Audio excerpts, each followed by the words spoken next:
फिर भी आपको कौन सा आंकड़ा चाहिए? और जैसा आप कह रहे हैं कि वापस हमारे देश को प्रतिगामी मत बनाइए। आपके देश में साहब, मैं तो यादव हूं इसलिए अपने बिरादरी को जोखिम में उठाकर बोल रहा हूं, कथा कहने गया था बेचारा 15 साल से चोटी रखा था। अब मैं क्या करूं, इसके आगे बोलूं कि ना बोलूं? ऐसे मतलब एक जगह तो काटी गई, मध्य प्रदेश में तो उखाड़ लिया। और मैं नहीं बोल रहा हूं, ये आप गूगल करके देख लीजिए। आपका समाज कहां खड़ा है भाई? क्या आर्थिक आधार पर दूल्हे को घोड़े पर चढ़ने से मारा जाता है, मुंह छरकने पर पीटा जाता है, बारात पर हमले किए जाते हैं? अगर समाज में गैर बराबरी है तो कैंपस में आएगी, और कैंपस में गैर बराबरी नहीं है, ये बात कैंपस में रहने वाले बाहर कितने लोग जानते हैं। और एक बात याद रखिएगा, कैंपस की गैर बराबरी वैसी नहीं होती जैसे हमारा प्रोफेसर अगर जातिवादी हो तो वो एकदम द्रोणाचार की तरह अंगूठा नहीं मांगेगा, वो आपका वाइवा नंबर कम कर देगा।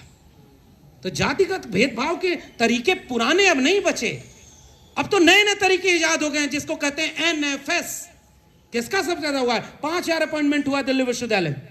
और मैं तो इतना बोल रहा हूं, 2-4 मुकदमा करो और हम भी जानता चाहते हैं, थोड़ा कोर्ट में जाए मामला। 5000 में से 2500 अनरिजर्व होगा, 10% ईडब्ल्यूएस को भी मान लीजिए हटा दीजिए तो 40% हुआ।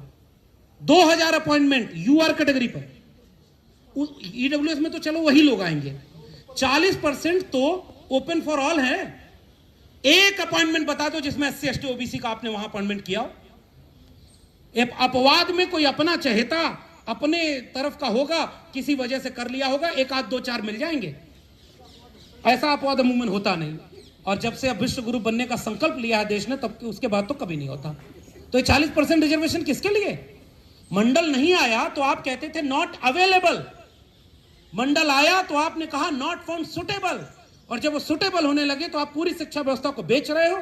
और आपने नई पॉलिसी बनाई है, उसका नाम क्या है जरा जेडी वालों बताना, वो जो नई पॉलिसी बनाई है यूजीसी को खत्म करके, अरे उसका नाम बड़ा गजब का है, पूरा हिंदी में नाम बोलिए उसका, विकसित भारत शिक्षा अधिष्ठान अधिनियम।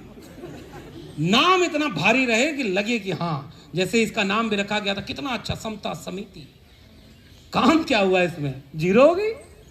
2 महीने बाद, हालांकि सरकार के गेट में है पाला, 2 महीने बाद फिर उनको जवाब देना है। जवाब देते समय किसको याद रहेगा कि क्या हो रहा है?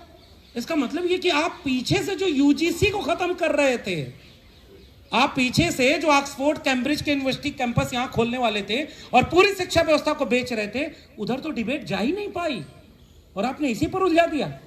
जाति जनगणना हो ना पाए, आपने उस पर उलझा दिया।